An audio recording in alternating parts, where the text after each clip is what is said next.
Olá, eu sou o Marcos Ramon e nesse vídeo vou falar sobre lógica. Esse é o terceiro vídeo aqui no Conexão Filosófica sobre lógica e o tema de hoje são os princípios lógicos. A ideia é apresentar esses princípios e mostrar uma aplicação deles dentro do quadrado lógico. Isso é uma coisa que vai servir para a gente trabalhar mais para frente com a estrutura de argumentação dentro da lógica. Lembrando que aqui a ideia é discutir a lógica filosófica, logo a lógica argumentativa. Então, quais são esses princípios lógicos? Então, olha só, são 3 princípios e eles vêm lá do Aristóteles. A gente não sabe se foi ele que apenas sistematizou um conhecimento que já estava disponível ou se foi ele que, de fato, organizou essa forma de pensar assim. Na verdade, esses princípios, eles são autoevidentes e é meio estranho, às vezes, quando alguém vai ensinar, porque fala, mas é isso, não é uma coisa muito simples, muito óbvia. Mas não tem nada de errado em ser simples, não tem nada de errado em ser óbvio também. Então o primeiro princípio é o princípio de identidade. E ele diz que se um enunciado é verdadeiro, então ele é verdadeiro. E se ele for falso, ele é falso. É simples desse jeito, não tem mistério, não tem o que querer pensar de outra forma. E aqui tem um exemplo só para poder entrar no contexto, mas enfim, é evidente como você percebeu o que é. Então, por exemplo, João é pai, se e somente se João é pai. Ou seja, ele não pode ser pai se ele não for pai. É estranho falar dessa forma, mas, enfim, o princípio de identidade, ele serve para a gente estabelecer uma conexão entre as coisas que são e perceber a diferença entre aquilo que é e aquilo que não é. Por mais óbvio que pareça, mais uma vez, isso é uma coisa que o ser humano é capaz de fazer, mas que os outros animais não são capazes, justamente porque eles não têm essa capacidade de raciocínio lógico. O segundo é o princípio de não contradição.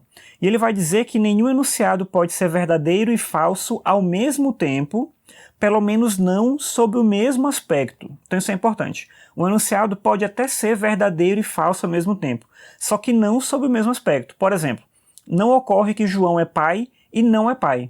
Eu posso dizer que João é pai e posso dizer ao mesmo tempo que ele é filho, mas ele não pode ser pai e filho da mesma pessoa. Ele tem que ser, sei lá, pai de Antônio e filho de Pedro. Então, ele não pode ser pai e não pai ao mesmo tempo. E, ao mesmo tempo, ele não pode ter características que entram em contradição. Estou dando esse exemplo dessa forma aqui, mas você pode pensar qualquer outra coisa que a gente possa relacionar com essa ideia de uma mesma coisa ser verdadeira e falsa ao mesmo tempo. Ontem eu fui e não fui ao cinema. Não pode, não tem sentido isso. O terceiro princípio é o princípio do terceiro excluído. E ele vai dizer que se o enunciado é verdadeiro, o inverso dele é necessariamente falso. Não tem uma terceira opção, daí terceiro excluído. Em lógica, as coisas são dessa forma. Então, por exemplo, João é pai ou não é pai. Não tem um meio termo. Então, em lógica, se uma pessoa não é alta, eu vou dizer que ela é baixa.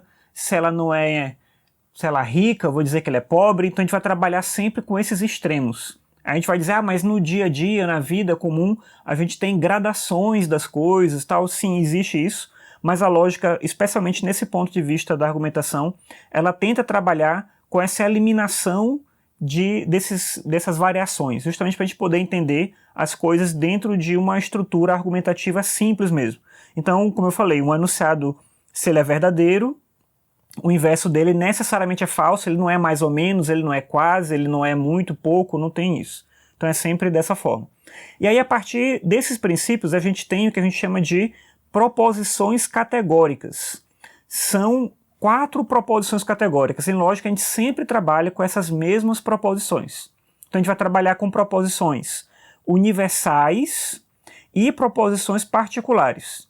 E nas universais a gente vai ter uma que é afirmativa e uma que é negativa, e nas particulares, uma também que é afirmativa e uma que é negativa. Elas são representadas por letras, isso é uma convenção, em qualquer livro de lógica que você pegar vai estar do mesmo jeito. Então A representa a universal afirmativa, E representa a universal negativa, I representa a particular afirmativa e O representa a particular negativa. Você tem que memorizar, não tem muito jeito. Como eu já disse, é uma convenção, mas você pode usar uma estratégia aqui para tentar memorizar. Você pode usar as palavras afirmo e a palavra nego. Essas 2 palavras, afirmo e nego.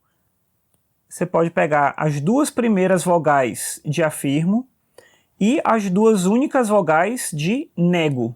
Então, as 2 primeiras vogais de afirmo são na sequência a universal afirmativa e a particular afirmativa.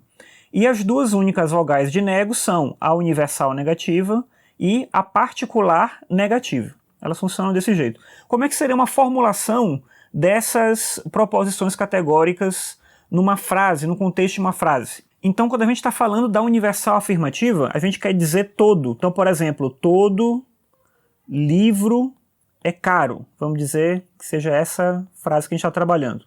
Então, a gente vai usar essa forma de organização. Você vai usar o todo e você vai trabalhar com a ideia de uma afirmação.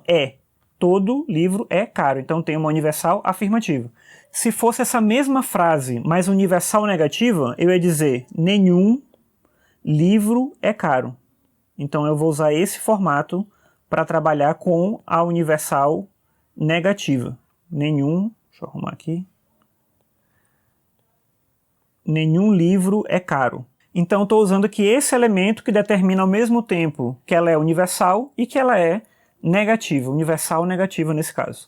Se for uma frase particular afirmativa, essa mesma frase, mas ela como particular afirmativa. Então, nesse caso, eu vou dizer algum livro é caro. Então, seria essa a formulação nesse modelo de particular e afirmativa. Então, fica algum, afirmativa, algum é caro. Você já entendeu que, no caso, se eu estiver falando agora de uma frase particular negativa, ela vai ficar algum livro não é caro. Então eu vou usar esse formato para trabalhar com as proposições que são particulares e que são negativas, certo? E aí vale para qualquer outra coisa que você for utilizar, que são só exemplos para você poder entender como é que é essa estrutura. Então, daí, das proposições categóricas, e como eu falei, a gente vai sempre trabalhar com esses quatro tipos de proposições, não tem outros modelos aí que a gente vai trabalhar. Daí a gente tem o que a gente chama de quadrado lógico. O quadrado lógico é uma tentativa da gente estabelecer uma conexão entre as proposições categóricas e aqueles três princípios, o princípio de identidade, o princípio de não contradição e o princípio do terceiro excluído. Então, esse quadrado lógico ele funciona com a organização das quatro proposições categóricas. A, E, I e O. Então, a gente tem as quatro proposições e elas têm uma relação, elas têm relações, na verdade, entre elas. Essas relações, elas acontecem a partir do posicionamento que elas estão e do valor que elas vão ter de verdade, no caso de validade, né, que é o que a gente vai discutir em lógica.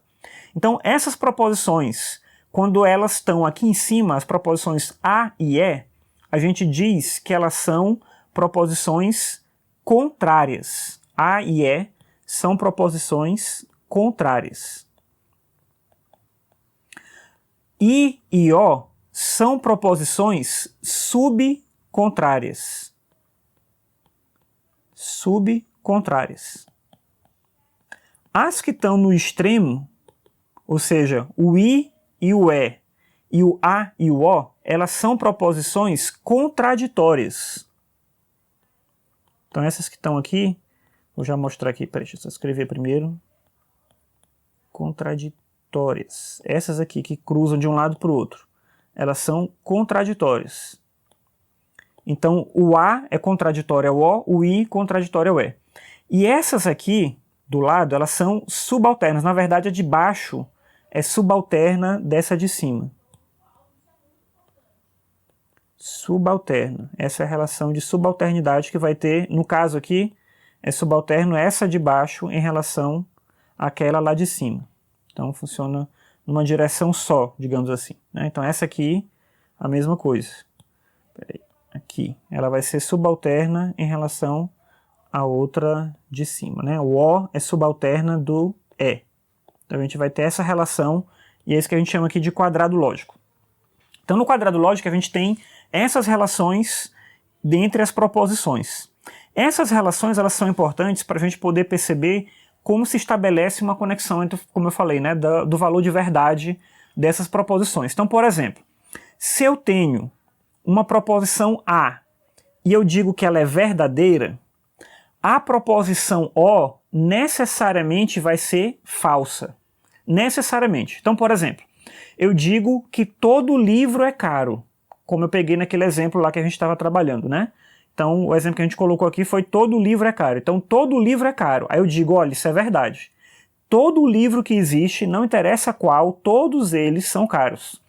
Então, a frase algum livro não é caro, ela tem que ser falsa. E essa é a relação entre as contraditórias. Se uma é verdadeira, a outra necessariamente é falsa. E o contrário também vale. Se uma é falsa, a outra necessariamente vai ser verdadeira. Se eu pegar aqui a I e a E, e eu disser, por exemplo, que a I ela é falsa, então a E necessariamente será verdadeira. Então as contraditórias têm essa relação de extremos aí, digamos assim. As contrárias e subcontrárias, elas não seguem esse mesmo esquema. Elas trabalham com uma regra diferente. Então as contrárias, elas não podem ser as duas verdadeiras ao mesmo tempo. Então, se uma for verdadeira, a outra tem que ser falsa. Se uma é verdadeira, a outra tem que ser falsa. Vamos pegar aquele exemplo que eu falei antes. Eu digo, vamos começar por aqui, ó. Estou começando aqui pelas universais afirmativas. Eu digo, todos os livros são caros. Se isso é verdade, não pode ao mesmo tempo ser verdade que nenhum livro é caro. Não faz sentido. Então, se uma é verdadeira, a outra necessariamente vai ser falso.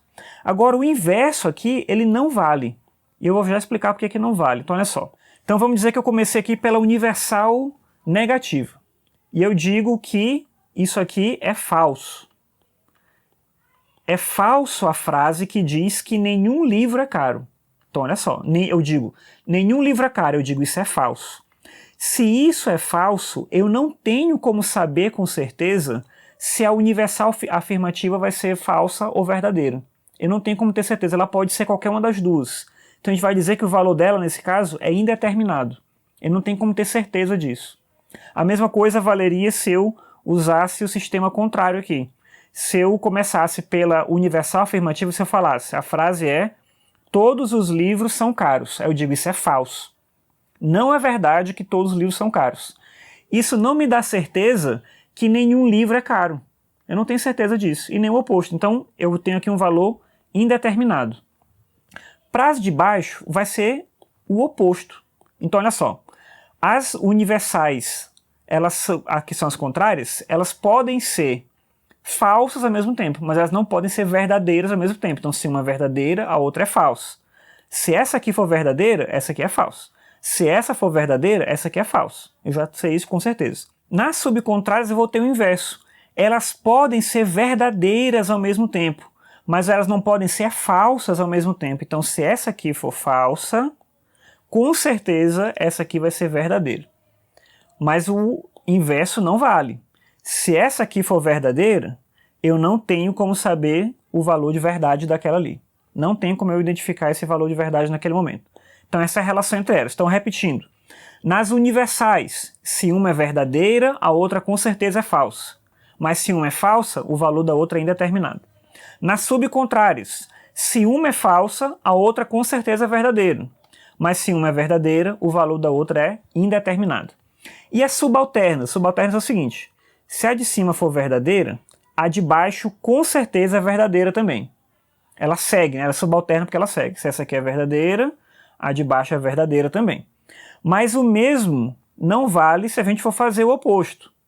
Se eu pegar a particular e disser que ela é verdadeira, eu não tenho como saber o valor de verdade da universal. Se eu digo que essa aqui é verdadeira, eu não tenho como saber o valor de verdade da universal. Esse oposto aí não vale. Ah, mas então não vale nada da particular para a universal? Vale, quando ela é falsa. Se essa aqui for falsa, se essa aqui de baixo for falsa, a de cima é falsa também. Se essa de baixo é falsa, essa de cima é falsa também. Claro que a gente nunca vai ter um quadrado com as 4 falsas, né? Vou já mostrar isso aqui.